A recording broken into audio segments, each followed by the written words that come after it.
I still afraid. Frustrated those around me. G'day guys, Bogan on a bike here. Welcome to the channel. Let's kick things off with a review of my bike. So I'm currently riding a 2014 Yamaha MT 07. I've had the bike for a bit over a fortnight now. Got about 1600 Ks on it. It is a fantastic bit of machinery. I absolutely love this bike. It's unreal. It's a 655cc parallel twin engine. Now, for all you friends overseas, in countries other than New Zealand, you get a 689cc twin. Now, in Australia and New Zealand, we have a couple of laws that I won't go into. They basically restrict new riders to smaller capacity bikes, less powerful bikes. And Yamaha have made the decision to alter their MT 07 for the Australian market. Let's get it, oh, maybe not now. So yeah, 655cc's. It's a fantastic bike. It is $10,000 Australian on road. In the grand scheme of things, that's pretty cheap for a brand new bike, especially for what you get. Now, it is, as I said, a sort of budget bike when you compare it to some of the other ones in the class. But for what you get, it's excellent value for money. Now, I see its main competitors.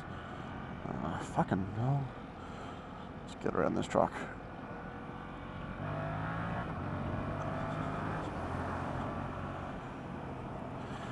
Now, I see its main competitors as being, to a lesser extent, the CB500F, the Street Triple.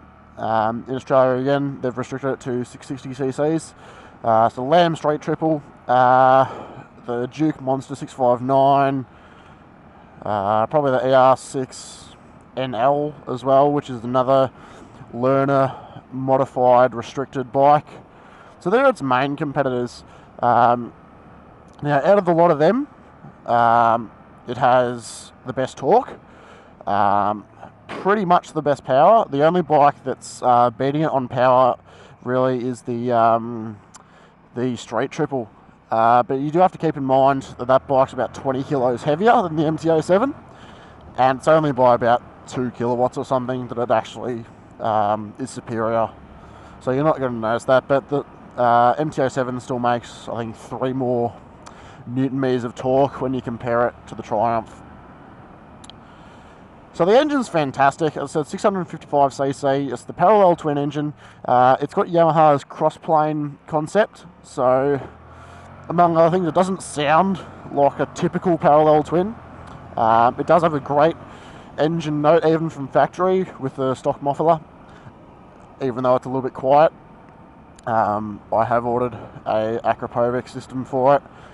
The Akrapovics on these just sound amazing. The demo bike that I rode had the Akra on it without the baffle on it, without the decibel killer, and it was an intoxicating noise. Now, the reason why it's restricted to 655cc, it also has a throttle restriction, a little plate that I'll show you later on when we do a walk around. The restricts the throttle to about 75%. It also has an airbox restriction as far as I'm aware, and basically what that does is makes it a bit tamer for newer riders, so it's harder to get into trouble with it.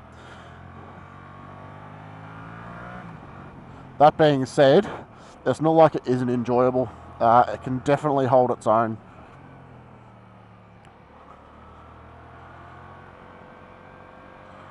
So it makes heaps of torque. I think it's 57 Newton meters of torque. The thing is though, it makes peak torque at 4,000 RPM, which is really low, and it's fantastic.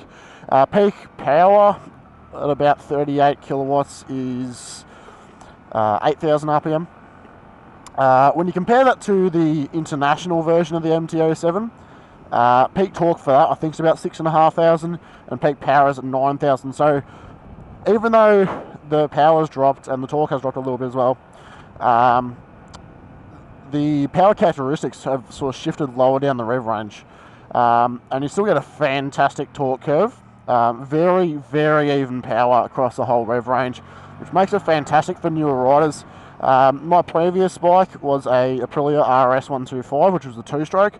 For any of you guys who have ridden two-strokes, you'd know how narrow the power band on those things are, which finds you working the gearbox a lot to keep it really in that power band. Now, for newer riders, it isn't ideal. It's a lot easier having power all through the rev range. But the good thing about those bikes, I guess, it does train you to use the right gear. Gear selection is huge. There's only really 2 gears on a bike, the right gear and the wrong gear. And that is probably a benefit of those smaller bikes, being able to sort of teach you the right gear selection.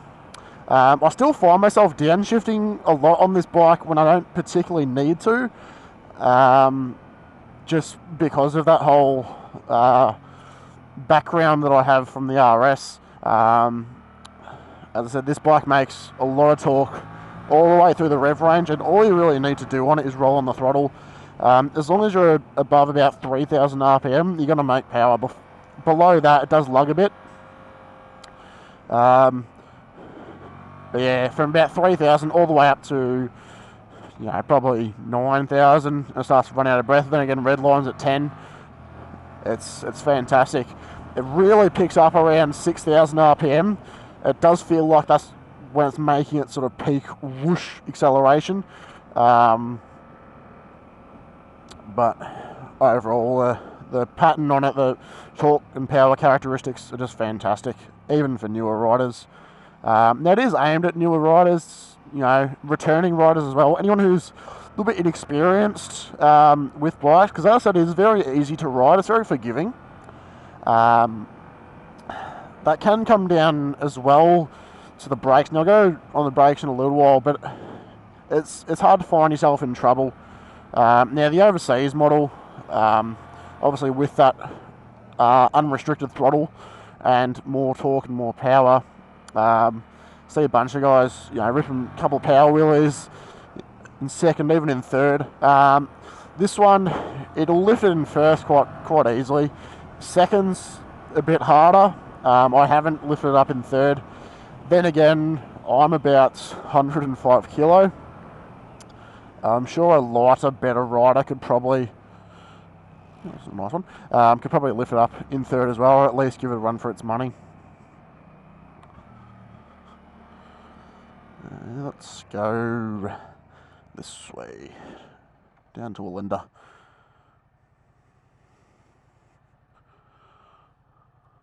Well, if you guys don't want to go, I'll go.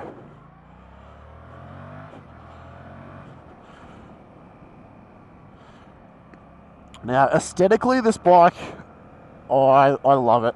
I know naked bikes aren't everyone's cup of tea. That's fair enough. Everyone's got their own style of bike that they really, really are drawn to. Personally, I love the nakeds. I was looking at, down the track, getting like a Super Duke, a Tuono, something like that. All these like real big engine, badass looking nakeds. Even the MT-09 as well.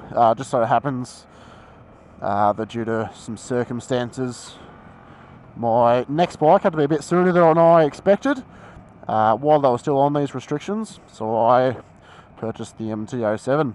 But it is a beautiful bike. It's got that really aggressive naked styling that you'd expect. It does take a lot of cues from the MT-09. It's got a really low headlight, which at first glance can look a bit weird, but it does really grow on you as well. Being a naked, you are going to get a lot more wind noise than something that's faired, or even something that has a windshield. I recently did quite a long ride at highway speeds for about 2 hours, and the wind noise does get on your mind a bit. After about an hour or so, I did find myself having to stop to give my ears a rest. It was starting to get a bit headachy. You can get windshields for this. There's 4 bolts up the front there. They plug straight into. That's really what they're dedicated for, those bolts. They don't really do anything else. I might invest in a windshield later on if I find myself doing longer rides. But personally, I think it just takes away from the appeal of the Naked, from the look of the Naked, from the allure of it. You can get some slimline ones. I saw the genuine Yamaha ones, quite slimline. It was dark as well, but yeah, personally, at the moment, probably not for me. That being said, on long trips, earplugs are definitely a good investment with this bike. G'day to you, sir. Now, another important characteristic of a bike, obviously, is handling. Now, I'll touch on the tyres first. From factory, it comes with 2 sets of tyres. You don't really get a choice, but I think different dealers just get different types. My bike has the Michelin Pilot Road 3s. Other models of the MT-07 get the Bridgestone Battle Axe BT-023, I think. I haven't ridden a bike with Bridgestones on it. From what I hear, it's a good tyre, but people do prefer the Michelins. I've got to say, they're a fantastic tyre. I haven't had them too much in wet weather conditions, but they do the job. They held up pretty well. My RS had... What's this guy doing? Fucking hell. My Aprilia had Pirelli Diablo Rosso 2s. They were a fantastic tyre. I did a couple of track days on them as well. In the wet, they'd never...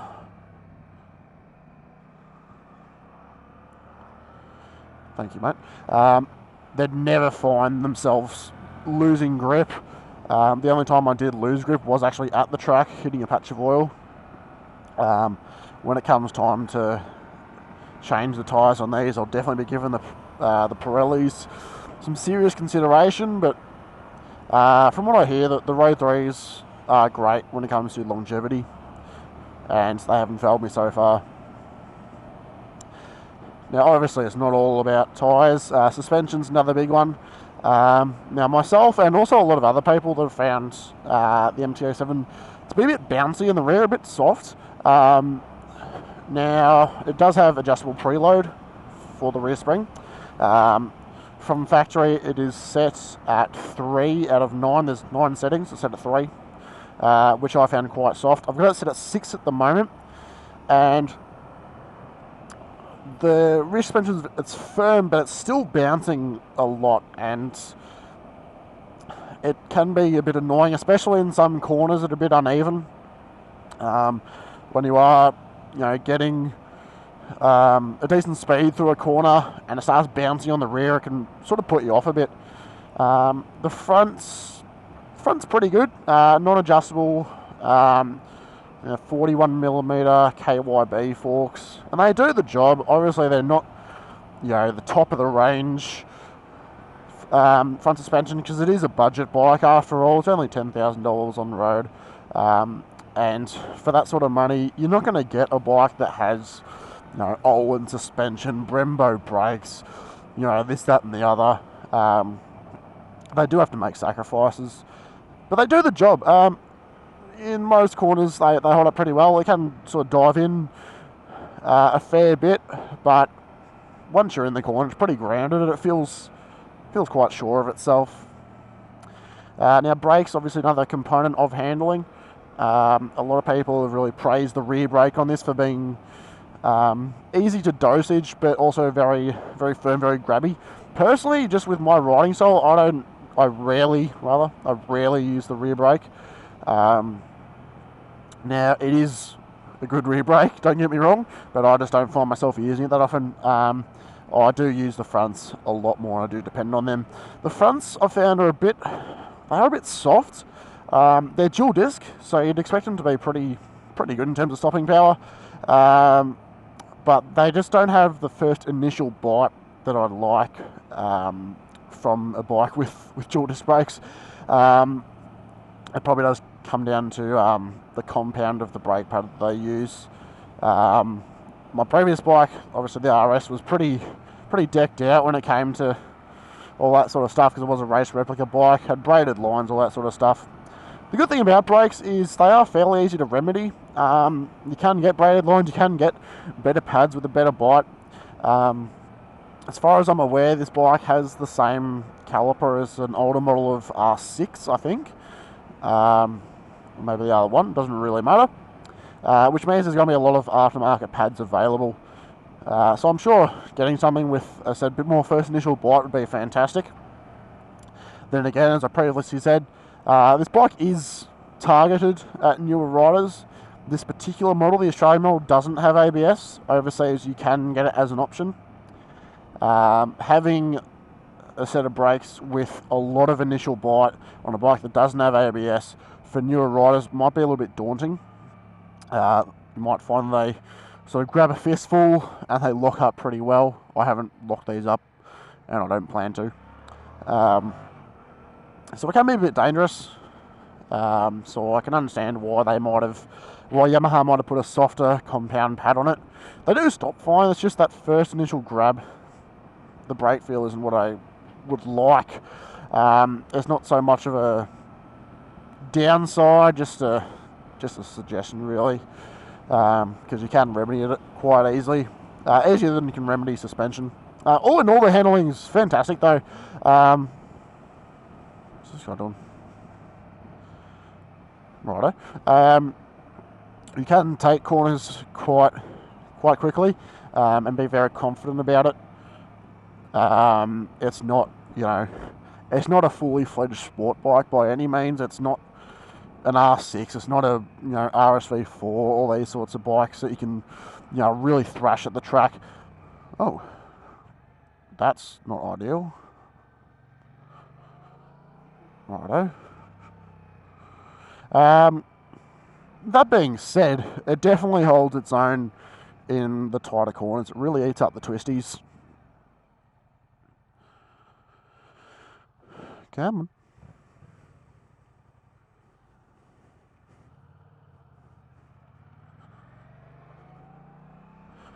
It definitely holds its own. You can take corners quite quick on it, and with that even power curve, you just roll on the throttle out of the corner. It's a fantastic feel. So handling's pretty good. As I said, it's not. I mean, if you're comparing it to, a fully fledged sport bike, it is gonna, lag behind. So it does handle pretty well. Now, in terms of seating position, it's very different from what I'm used to from the RS.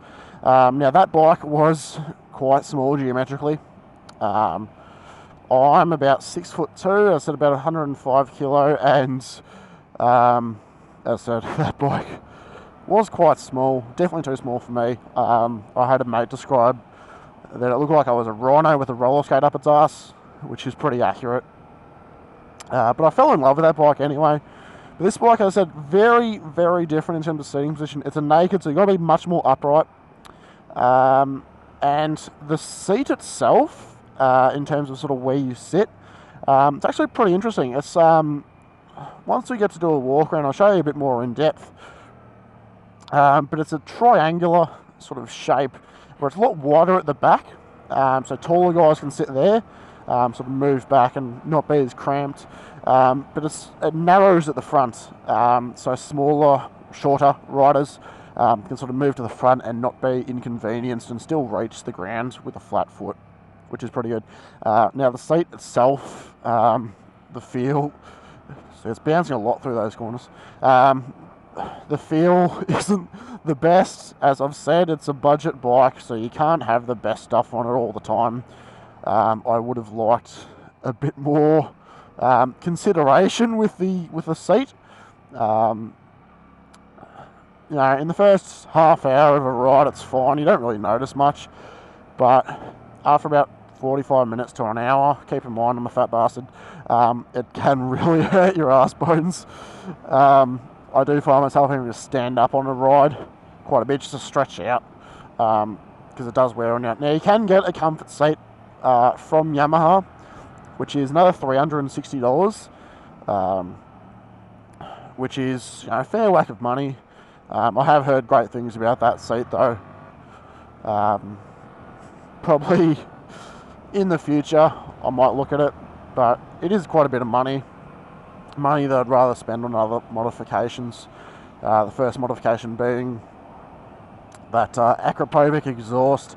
Now, as I said, the demo bike had the acropovic on it, and it sounded mean. It sounded crazy. The bike does have a fairly good exhaust note, but it is quite quiet. The way I've got my mic set up, probably can't hear it anyway, especially with this wind noise. Yeah, I think it sounds great. But I would like it to be a bit louder, and that's where the acropovic comes in. Now, that thing isn't cheap. It's not just a slip-on, it's the full system. As far as I'm aware, there are very few, if any, manufacturers doing a slip-on exhaust for it currently, because to do that you do have to sort of hack away at the existing pipes, just the way that Yamaha have designed it. So it is a full system that set me back about $1,200–1,300.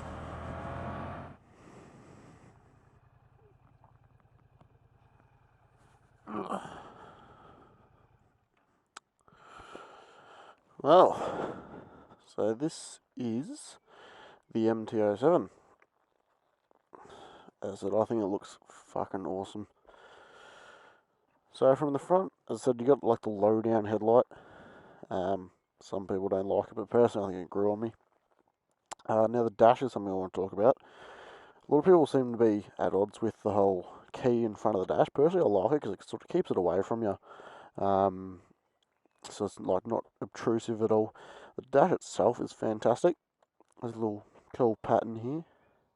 Very informative as well. So you got your gear indicator, nice big speedo, digital tacho, fuel gauge, odometer, obviously the time up there.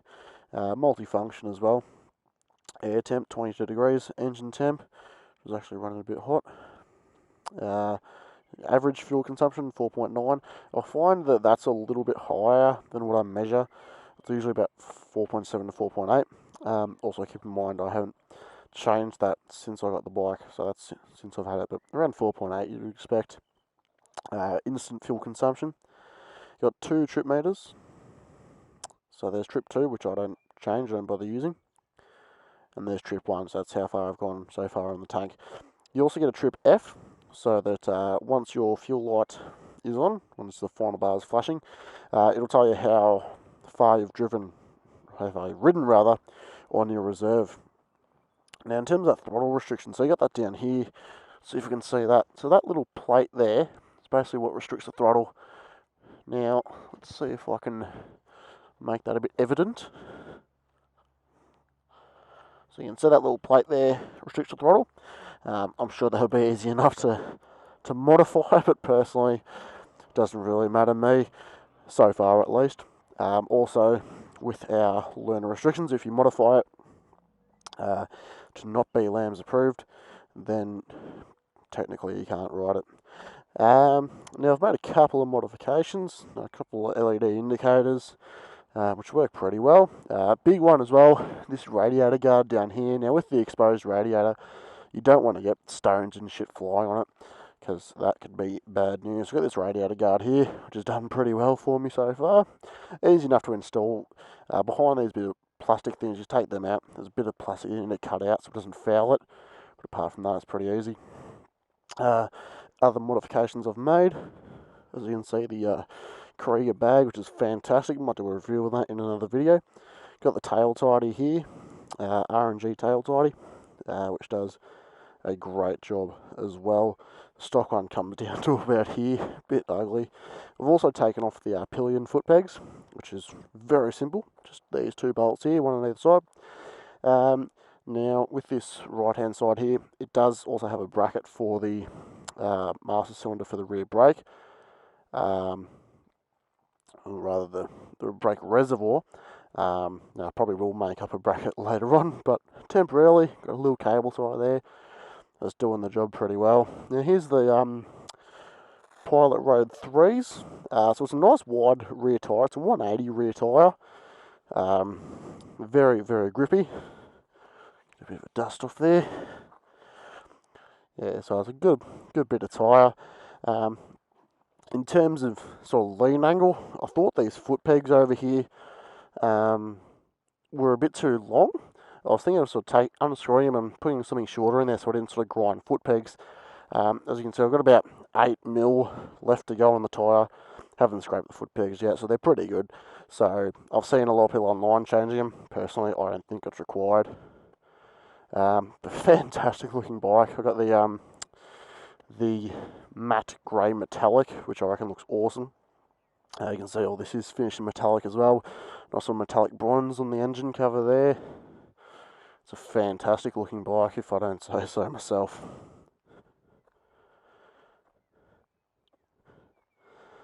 So another thing that on a couple of the walk around videos that I saw on YouTube before I bought the bike that I didn't get to see was storage capacity. Now if we take this off here, I'll show you what she looks like. So just unhook the pillion seat there, and here's a little bit for your storage. Now currently I've got a tie gauge in there. There's a fair amount of room. You can fit your phone and your wallet in there. Obviously I use the Krieger for that personally. I've got a little DC connector there as well, so you can wire something up. Using a glove as a frame of reference, as a full gauntlet by the way. That's the sort of space that you're looking at. So it does the job. I mean, it's not massive. You can get luggage and everything for it. Taking off the side. Personally, I reckon that looks stupid. Probably should tighten that a bit better. I did the tail already. Shouldn't be that loose at all. So this is the seat as well. As I was saying, it's a triangular shape.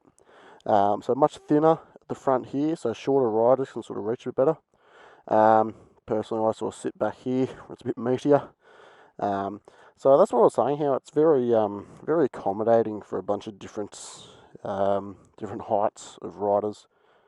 So you can sort of sit further back where it's a bit more comfy, or if you're a little bit shorter, move to the front and your legs aren't impeded there. Another thing that's interesting as well, doesn't have your conventional sort of kill switch, or your start button rather even. So your kill switch there, push forward, kill's on. There, ignition's on. You actually pull that down to start up, which I reckon is a good design, because it means you can't forget about the kill switch, because if you do have it killed on, the only way to start it is to unkill it anyway. So I reckon it's a pretty good design. As I mentioned, I did test ride the CB500F as well, but I mean, it was a good bike. It did the job.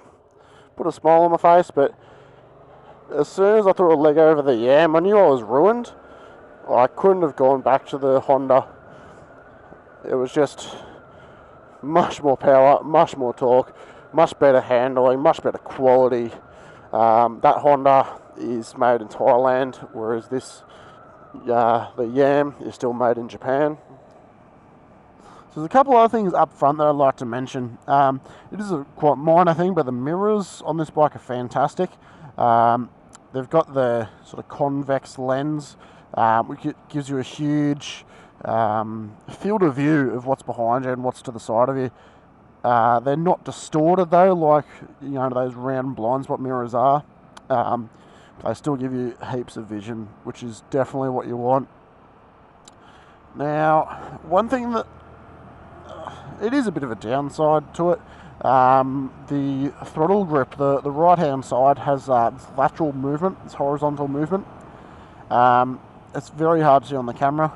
It sort of moves side to side like that. Only a couple of mil.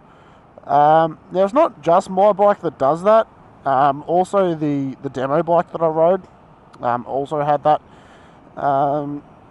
What it does is when you're in a right hand corner and you're really pushing out on that right handlebar when you're counter steering, it can sometimes in certain circumstances sort of wobble around a bit, and it creates a bit of an unsure feeling. Not something that you want when you're taking a corner quite quickly, getting a bit of lean on it.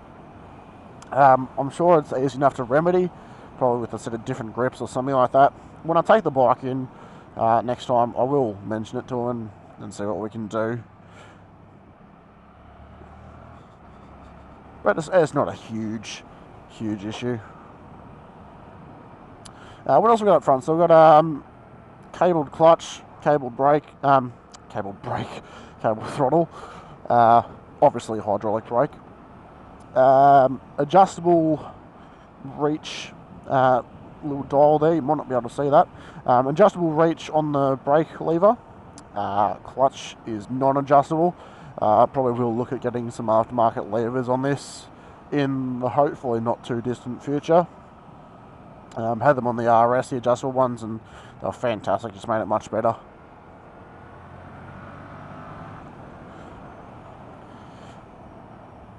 Yeah, back to the main competitors of this bike. I see it's the real main rival, at least in the Australian market, for the MT-07. Is definitely going to be the Triumph Straight Triple. As I said, this does have slightly less power. This does have slightly more torque as well. Because interestingly enough, the torque isn't actually restricted when it comes to these learner bikes. But that's a story for another video. Let's get this fucking roadworks as well. So yeah, the Triumph's going to be its main competitor. Now, from all accounts, the Triumph handles like an absolute dream. It's got, you know, upside down forks, whereas these just have conventional forks. Bloody roadworks.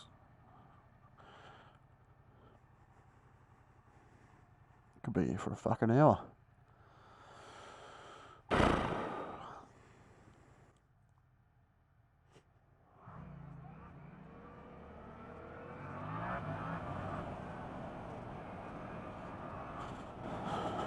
Alright, that's enough of that. So yeah, the Triumph is, I mean, I haven't ridden one, but when you look at the specs, probably is a superior bike, just in the way it handles and everything. That being said, this bike on road, $10,000. The Triumph is $14,000. So that is obviously 40% more. It's quite a bit more expensive. Now, if you've got money to splash, then go for the Triumph. Triumph's a fantastic bike. So I've been looking at the 675R, the Daytona, as a potential bike in the future. I've heard absolutely fantastic things about them, and they look the absolute balls. I love them. But definitely in terms of money, this is the definite value pick. And as I mentioned, you're not getting everything that you might like on a bike. Adjustable front suspension would be very handy, but they have to make bikes to a budget. They have to make money off them. You can't get that sort of technology, those sorts of features on a bike for 10 grand. But definitely that comfort seat would be a good bloody option. Well, can't do much about that now. So what other competitors have you got? As I said, you've got the CB500F. This thing, in my personal opinion, having ridden both of them, the MT just blows it out of the water. The Honda is, I think, 8.5, 8.6 on road, so it is a bit cheaper. But for the extra money that you pay, which, I mean, $1,400 is a lot of money, but in the grand scheme of things, you're getting a much better bike for what you pay. So personally, my pick is definitely the Yam. You've got the Ducati as well, the Monster 659, which is another learner approved naked bike.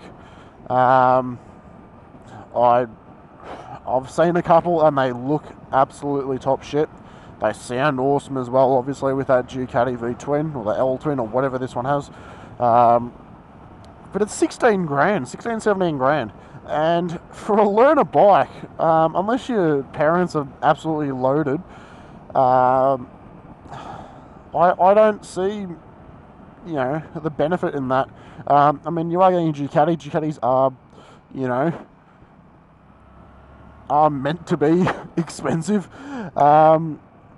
I'm sure it's a quality bike, but the power makes 38 kilowatts, which is exactly the same as the MT-07. I'm not sure of the torque, but I believe this is slightly more. I'm sure that thing handles pretty well as well. But again, you know, it's a little bit more than half what you pay for the Ducati. I don't think the Ducati would be worth twice as much as the Yam. This is a fantastic bike. You've got the Kawasaki as well, AR6NL. Personally, I'll be honest, I don't know too much about the AR6.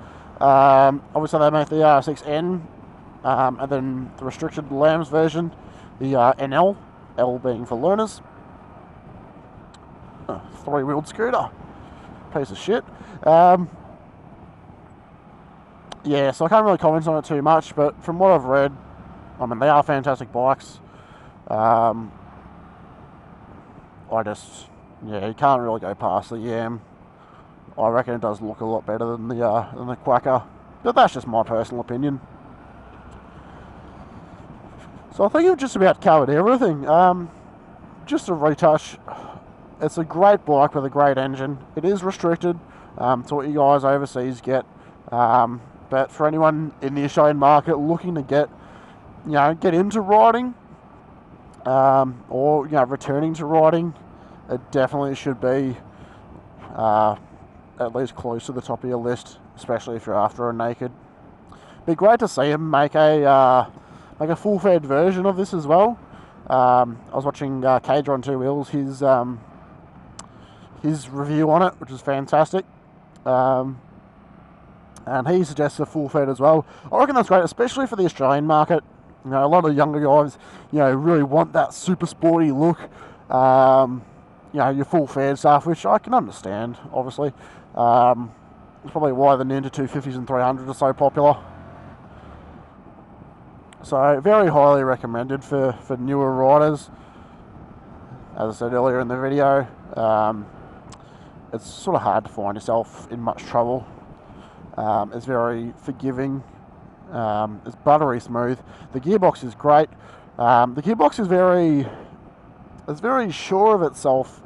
What I mean by that is, on the Aprilia, I found myself hitting a lot of false neutrals, which was very, very annoying. I haven't hit one on this, and it feels much more defined, the gearbox. When you're in gear, you're definitely in gear, and the bike will let you know that as well. That being said, going from second to third, to a lesser extent third to fourth as well. We got a cruiser.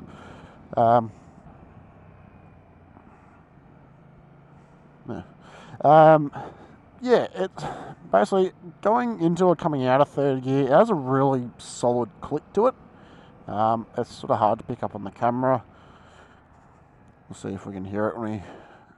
fucking hell. Pedestrians don't have right of way in that scenario, but I don't blame you.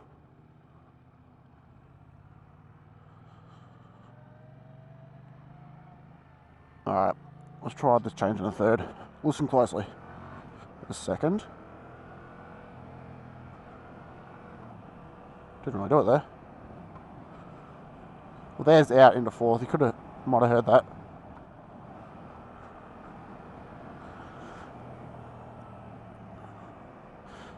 Yeah, I don't know what's causing that click. It's not adversely affecting the performance at all. It's just something that I've noticed. I don't remember that being on the demo bike. Might just be mine. But again, it's not affecting the performance in any way. But probably will be something that I mention to the guys when I take it in next. Anyway, guys, thank you very much for watching. Thank you very much for tuning into the new channel. Stay tuned for more videos, and I'll see you later.